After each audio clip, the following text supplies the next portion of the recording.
Hey everybody, Mark Masters here. Always Bookin Comedy. We got an incredible guest tonight. He owns a comedy club. How cool is that? Or runs a comedy club, whatever you want to call it. It's Chris Ketler from Massillon, Ohio. Say hi, Chris. Hey, how's it going, guys and gals? Awesome, awesome. So good to have you here, Chris. Thanks. We have like a usual agenda we follow, but I think because you have a comedy club and operate a comedy club, we should probably talk about that some. But before we get into that, are you a comedian, and how did you get into comedy in the first place? Yeah, I've done my years, done a couple of road things out there over the years, but now I'm kind of planted. So, uh, boy, it goes way back. Terrible tale. I started at an open mic, really venting and doing some bad therapy. And, and somebody spotted me, and the owner of the club that said, "Hey, come on back," and then I met somebody who coached me, and things just kept, it grows. I never went into any of this with a plan to do any of this. Like I said, it was just bad therapy at one time in my life. Uh, and I enjoyed it, and I found it met a need for me because I'm like an attention junkie. And so instead of making bad decisions in public, I can make bad decisions in front of people on stage and get away with it and stuff. So it worked, and it's just kind of just grown that way. I started independently producing to work with more people because I couldn't make a living on the road. It's really hard to do in comedy, and I commend those who do it. And I'm glad to be there and work with them. But it's tough. So I started producing so that I could work with other people, uh, and it was selfish. But that grew and grew and grew. And Was that that, where did you start? Where was that open mic? in Cuyahoga Falls, Okay, Cuyahoga Falls, Ohio. okay, nice. Is Yeah. that mic still running? Any idea? Oh yeah. Oh yeah. 30 some years. Yeah. Is that a joke or are you serious? No, I'm serious. It's been running for 30 years at a club. That's incredible. That's Yeah. wild. Yeah. Well, he makes his living off of bringing, so that's the formula for a lot of clubs. Got it. Wild. Do you run open mics at your club? Oh, of course. Yeah. We just try to do things a little bit differently with our open mic. I always have. Minutes aren't set in stone. Not everybody our open mic gets 5 minutes. People who are more tenured, more seasoned are going to get more time. We also want to see people develop and grow. So they'll start at 5 minutes, but the idea is to grow them to a 7 minute spot, get them to a 10 minute spot. So they grow in the craft.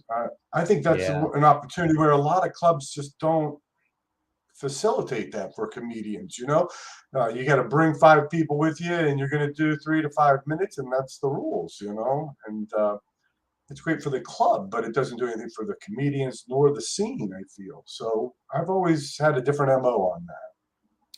Yeah, that's great that you have a developmental program. I see some clubs that just don't really care about Yeah. developing new comics. Yeah. Maslin, how big is it's pretty small. Yeah, it's a relatively smaller town of just under 40,000 people, but it's kind of a twin city to Canton, Ohio, which you might notice because it's the Pro Football Hall of Fame. Hmm. So it's good. And geographically, it's an hour to the nearest comedy club competition wise. So I've got a great geographic spot because there's not a lot of competition or just live art stuff to do in general. Yeah, nice. So Do a lot of comics come from Canton? our open mics, we get people from Canton as well as other surrounding areas. But Okay. the thing is, there's not a professional comedy scene, I guess, or people in the area because there's been no local scene for them. So like most of the comedians reside in Cleveland that are Right. the ones doing cruises, doing the road gigs at clubs and things like that. Yeah. Okay, so you start in comedy, you're doing some road stuff. Tell me about a great booking win. Something you booked for somebody booked you on something and you were very excited. Like, how did it happen? How did it make you feel?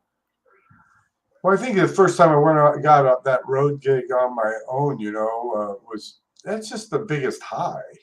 That's that's what you're always chasing. So How far into comedy were you? not far enough, I'll be honest. Always bombing That's comedy. the answer. That's the right answer. I think we're never ready as much as we are when you get to those levels. You know what I mean? It's Yeah. like even opening the club. I didn't as much as I thought I knew I was on. I didn't. But in comedy, yeah, I think those are great. The ones that always stick out though are the ones that didn't go well for me. They're the ones. I remember when I was trying to get those feature spots, and you'd make the calls, and I had left a message. I don't remember the club. I'd have to go back and look at my journal, but this was years and years ago. I had placed a call, and I got the voice machine, so I left my name and number and a brief message, and they called back, but I didn't get the call. They left a voice message. And I didn't check the voice message. I just returned the unanswered call that I had seen I had. And I said something stupid and smart ass, like, hey, if this is important to you, give me a call, not knowing who it was. And so I basically shot myself in the foot because then I go back later and I listen to the voice message and I realize, oh, holy cow. That's who it was. Had they offered you a gig and you blew it She up? wanted she wanted to talk, but Oh, okay. we never spoke again. She never returned the Oh, call. bummer. Bummer. That first road trip that you took, where were you in? Oh, I guess you started in Ohio. So where was it, out of the state of Ohio or was it in Ohio? Chicago would have been the first out of state. Cool. That's a Yeah, big yeah, deal to go yeah, to big city Chicago. That's great. yeah, and then New York, and Whoa. then some other. Then I think I did Orlando was the third one. So yeah, but I had connections, so it helped. I'd really gotten to know the scenes and everything over some time, so it helps. It all takes time and meeting people, and So at least for me, that's what it was. It wasn't just go out there and send my avails. I went right. out, I did the guest spots, I introduced myself. I'm big on buying beer and talking to people, but you buy somebody a beer, they'll talk with you. Yeah. So now that the shoe's on the other foot, I bet you get a lot of booking inquiries from from comics. Do you have any advice about that or any horror stories? People who won't leave you alone? Yeah, that's probably the most tedious part of the whole owning a club is the emails. Um, so and then you get it from every other way. They text you or call you and stuff. And you have to have a system. Every booker has their own system, and if they don't, if they want to work with you, hopefully they share that. That's what I kind of do. Like I'm real big on keeping the same email thread going. I don't want to have a new email from you every time. I like to have the same thread. Some people, I have a thread that we've had for years, but I can go back through and I don't have to repeat myself and ask the same questions and waste your time because I can go back through the email. But if I have to go and search now and put them all together and figure out, it's too much work, you Yeah. know? So a single thread email is the best bet. Because I'll be honest, I'll work with somebody like you, Mark, and you go back home and you tell your friends, my email blows up, you know? And I can get 50 emails or more a day. I kid you not. It's insane. Yeah. It's insane and such. Yeah. But yeah, the hard part then is watching clips. But I'll tell you, the great thing is like now I have a team. When I was independent, I just, I'd watch all the clips myself until I got burned out. Now I let my employees watch the clips and they give me the Nice. feedback. And that includes them and makes them feel special and things like that. So, Yeah, that's uh, great. You got any clip advice? Like when people are sending tape, what's an I do. automatic I red have the flag best on advice. tape? The best. No, no, no. Here's the best thing I can suggest for a clip. When any booker is doing clips, they are not watching the clip. They're listening to a clip and they're doing something else. Okay. And if and when something catches their eye, what they're going to do is look up. And what you need at that point is to make sure that all times on your clip, you have a static banner that has your name and contact information on it. Because they're not going to scroll back and they're not going to go ahead to look for your contact information. Have it right there on the clip at the bottom of it in a banner the whole time. Huh. Yep. Best good advice, huh? That is great advice. I never heard that. I'm writing that down right now. I'm gonna make a new clip tomorrow, a new tape to send to. I got a club I'm trying to get into, and I'll send them the same tape, just with the with the contact That's all info. you got to do. I'm telling Yeah. you, because they're going to just go, and at that point, they're just going to click next. You Yeah. know, that's what they're going to do. Yeah. You know, because time's too valuable. You know, independent owners, these guys that are independent or people who are running these big clubs, they've got their hands full. Time is a commodity. You know. Yeah. So, Absolutely. so Okay, that's a so good one. before you had the club and you started running some shows, Oh uh, gosh. tell me about that. What was a good venue, bad venue, some funny experiences you had? um, you know what? A lot of good venues. I've been very fortunate. I started out in a black box theater that I had found that was being run by like a serious theater production company, and they welcomed me. And I was new. I didn't know anything about sound. I didn't know anything about lights. You know, and they helped me out, and they worked with me, and they introduced me to people. And coming out of the gate, we were like, "Holy cow!" You know, look at this. Um, and then all of that kind of fell apart about a year and a half into it. And the theater was gone and everything like that. And I really like, well, that was a good ride. I'm done. And I kind of at that point went into a bar restaurant feel for a while. We did a couple of bars and restaurants, and we were doing a lot of shows at different places. And then I started getting things like other clubs. I could book other comedy clubs, and theaters came along. So it just kind of grew. But the let's see, one of there's been some crazy things over the years. I've had a fight on a stage before where a guest got up and hit the guy. I've had a customer throw a glass of water on a comedian because his crowd work was awful. uh, gosh, what else? Yeah, those were all good ones back then. Um, Jeez, I don't know. Talk to me about trying to draw a crowd, like back when you were getting started and running small, this black box theater. Uh, Yeah, what yeah. kind of what worked, what didn't work? Any funny shows where you got a really big comedian and only like 3 audience people showed up or something like that? You know that'll happen because the hard thing about I in Northeast Ohio, you know, the hard thing is season. Comedy is seasonal. You go to other places that are destinations or great weather year round, it's not as bad. But in Northeast Ohio, the summer months are awful, and it doesn't matter who you bring. It's a tough challenge to get the butts and seats in the summer months. You know, so you have to have a good plan to do that. But yeah, I've booked great people, and we've had terrible turnouts. You know, the people like rooms that seat 200 people, and you have 30 people show out for somebody who sold out every other show on his run. You Yeah, know, and there's no rhyme or reason to it. You know, because it could be anything from a big football game, the first right. nice day of spring. There's so many competitors That's such a against. nightmare when you Yeah. set up a comedy show 3 months in advance or whatever, and then a playoff game happens, which is a Yep. double dagger because one, it wasn't scheduled in advance. You didn't know it was going to happen. And two, people are hyper interested. That they could care less during the regular season, but now they're sticking at home watching the game. Of course, heck yeah! Don't we all? I know I do. I love that. You know, That's the it's worst. The tough. NFL is like the oh man, what an Yeah. antagonist to comedy show runners, and then they'll have a Thursday game and then they'll have a Yeah. Saturday night game right when Yes. you least expect it. Yes. Yes.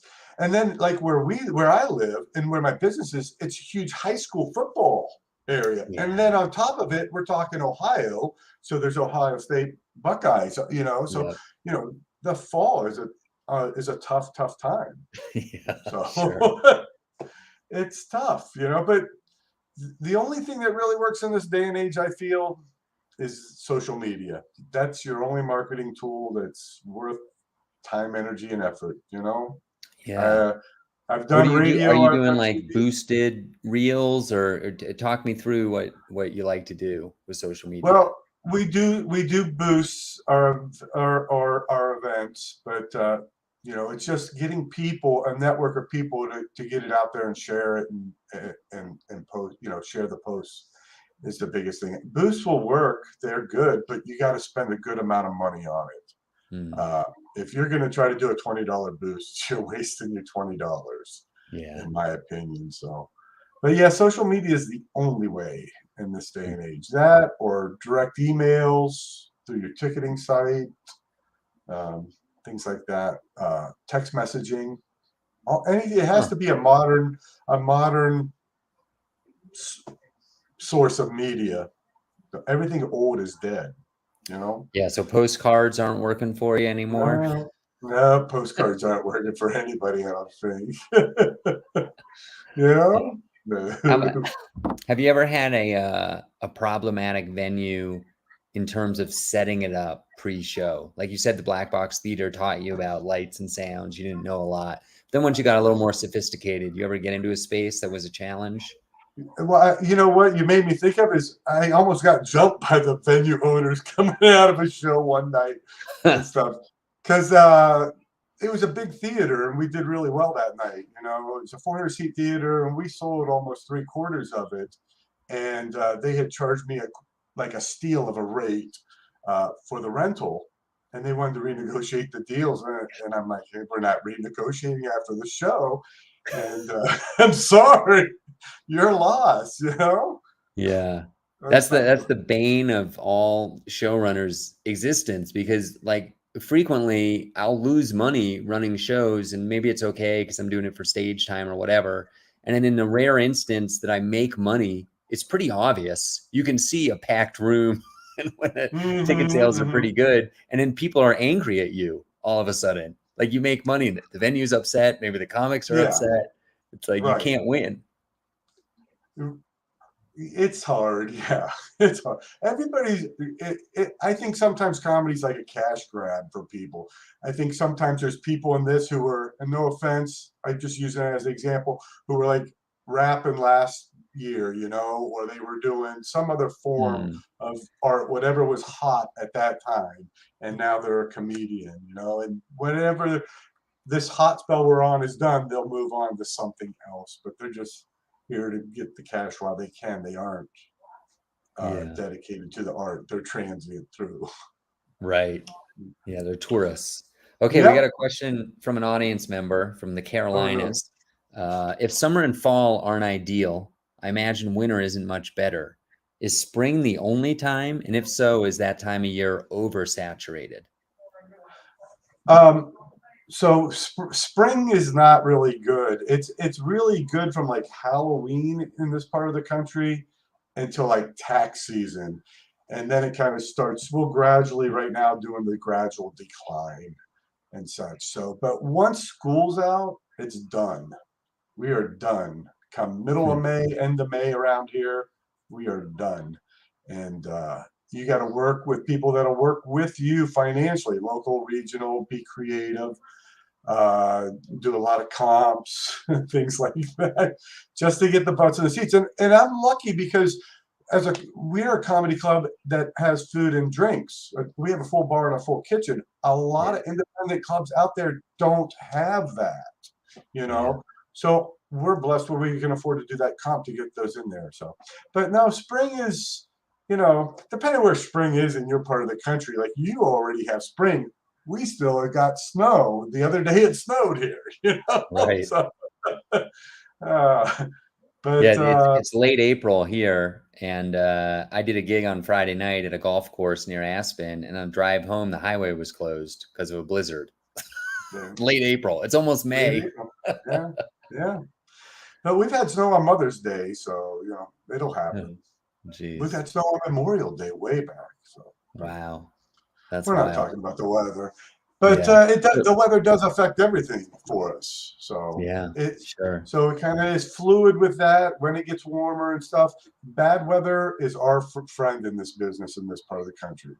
Huh. When it rains, it snows, and people are getting stuck inside. They can't go outside, ride their motorcycles, walk their dogs, play with their kids. They come to a Yeah. comedy club. Sure. Yep. Um, you got any good stories you've heard from comics that are on the road? They pop into your club, they're going across the country or something. Uh-huh. Oh boy. Good story. Boy, I wish I had something on the top of my mind and stuff because I talk to everybody so much and everything. Yeah. It's awesome. We were talking the other night about bad weather driving Oh, and stuff, geez. and trading stories about snow. Snow is the worst, I think. And if you've ever traveled across Pennsylvania, east to west across Pennsylvania, it's a long, hard drive and mountainous with a lot of bridges. Oh, And if yeah. you can get stuck on one of those bridges in the mountains, and you're like hanging in the sky, and the snow's blowing and the wind's going, and you'll see the semi trucks in the lane next to you starting to lean, and you're going to wonder if they're going to make it or not because you hear they blow over out there and stuff. Yeah. So that was something somebody was sharing the other night.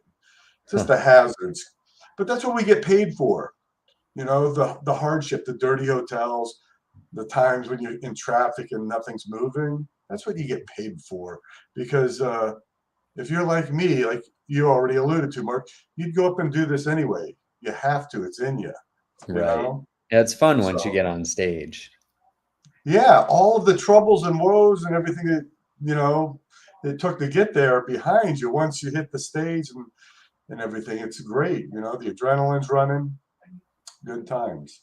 Yeah. Good Awesome. All times. right. So let's talk about Crackpots a little bit. This is Okay. your comedy club. How old is it? What is it in the same structure that it's always been? What is the building like? What have you done to it? Talk about your menu is amazing. The food's great.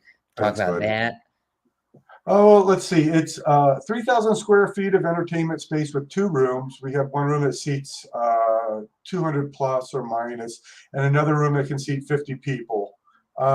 It's in a great location in the heart of historic downtown Massillon, Ohio. Massillon is a great history and from the Industrial Revolution. It's exactly dead center between Chicago and New York City. So everything and anything that traveled east to west had to pass through Massillon.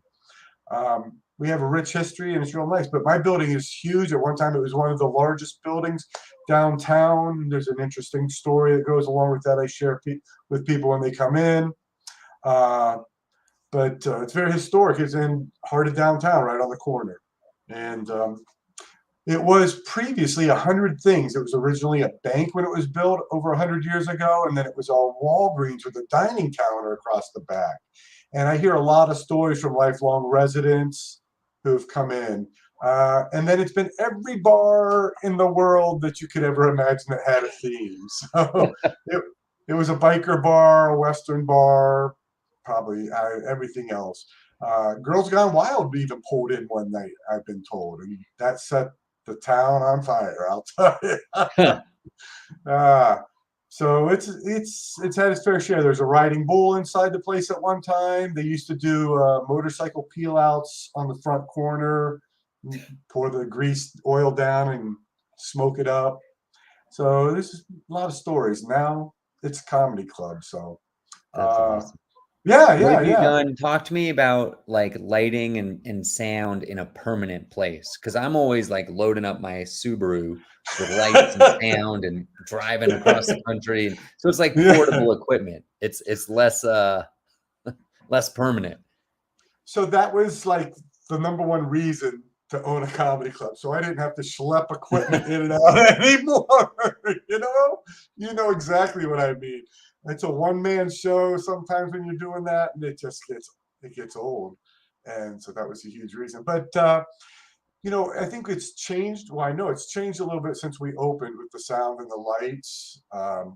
We've hung the speakers now. They were originally on stands on the stage, um, and it made a huge difference angling them and having them raised higher to project the sound into the room. Lighting, we use just traditional theater park hand lights, uh, which is kind of outdated in a sense, but it's traditional classic, and it works well.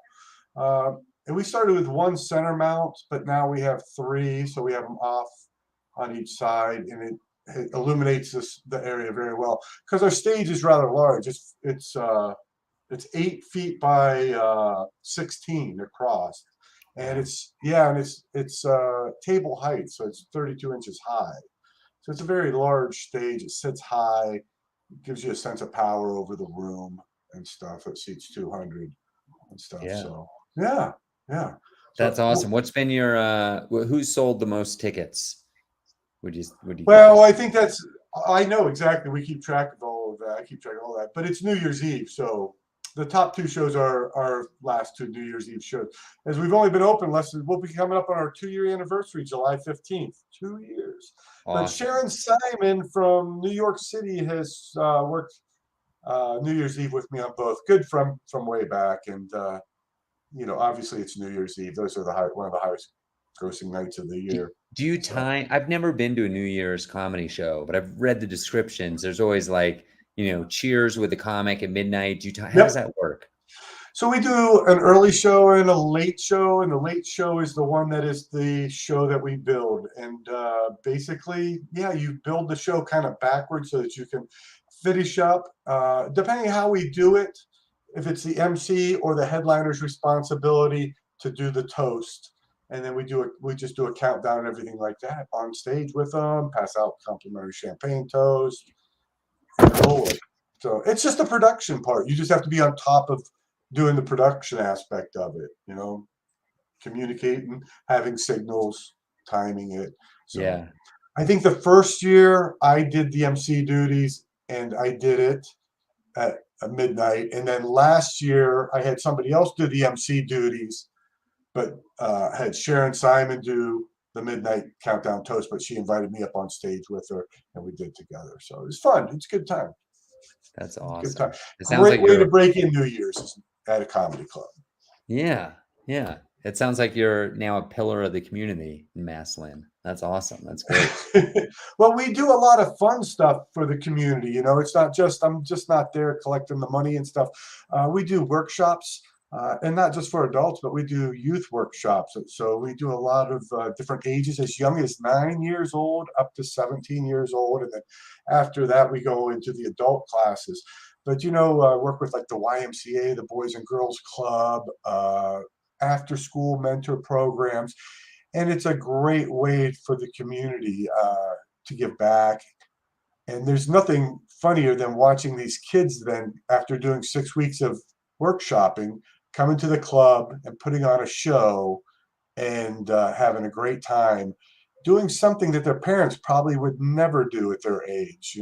Uh, and the whole community turns out. We usually get a good, incredible crowd on like a Wednesday night for it, but it's really good. And then we do a lot of other things in the community. Being in the heart of downtown, our community is very active. They have a lot of community-oriented programs, events, fairs, and the city always asks us in some way, shape, or form to participate. Be a closing ceremony with a live performance at the club and things like that. And then I MC the summer concert series they do, like every city does now. They have an amphitheater downtown, Mhm. so I MC and introduce the bands for the summer concert series. So yeah, I kind of got a lot of opportunities to meet my attention junkie needs with owning a comedy club. I'll tell you, and That's stuff. great. So That's yeah, great, yeah. Chris. All right, we got to wrap this up. We got about 30 seconds. I have a final question for you, and I want to know how people can track down Crackpots, which is Krackpots. That's right. It's K like Ketler. Yeah. Is the website crackpotscomedy.com or what is it? You got it, sir. Okay, there we go. Crackpotscomedy.com. Perfect. That's Check that it. out. All Yep. right, my final question for you is who's your dream booking 5 years from now? They wander in, or you book them in advance? Who would you love to have? I'd love to be able to work with Doug Stanhope, but you know, It could that's happen. He expensive. liked one of my tweets and talked to me on Twitter. You never know. Yeah, Crazier things David have Tell did happened. that to me also, but I'm hoping I can work with David Tell. I've got some bigger rooms, you know, that I work with through the cities and stuff, but I'd love to work with David Tell, He Doug is so funny. Stanhope. Oh my In goodness. yeah. So, but you know, it all depends. Some of these people they're so far booked out, it's unbelievable. Yeah. Yeah, Yeah. young man Matt Rife. Are you familiar with Matt Rife? I Yeah. I know who he is. can't touch him. You know, can't touch him. I mean, I would assume he'd be way too expensive. Yeah, I'm assuming he's going to take a big cut, you know, if not all. Yeah. So, because Yeah. he's in Well, demand. yeah, exactly. Yeah. He doesn't have a local connection to Maslin, does he? Well, he's from Columbus, Oh, which is okay. an hour plus south of us, and that's where Okay. his family is and everything. So, Yeah, I mean, I've definitely heard stories of comics going home for Thanksgiving and popping into the local comedy club. So you never know. Maybe yeah, around a family holiday or something, that could happen. That'd be could pretty only exciting. hope. Yeah. Yeah. All Well, right, we have the Chris full foot. Ketler, Yeah. everybody from Crackpots Comedy Club, Crackpots with a K, crackpotscomedy.com, right in historic downtown Maslin, Ohio. If you send him an email, make sure it's in a single thread, is the message, everybody. All right, this is Always Bookin Comedy. We'll be back next Monday. Thanks to the live audience that tuned in. I'm Mark Masters. Everybody have a fantastic week. We're going to end the broadcast right here.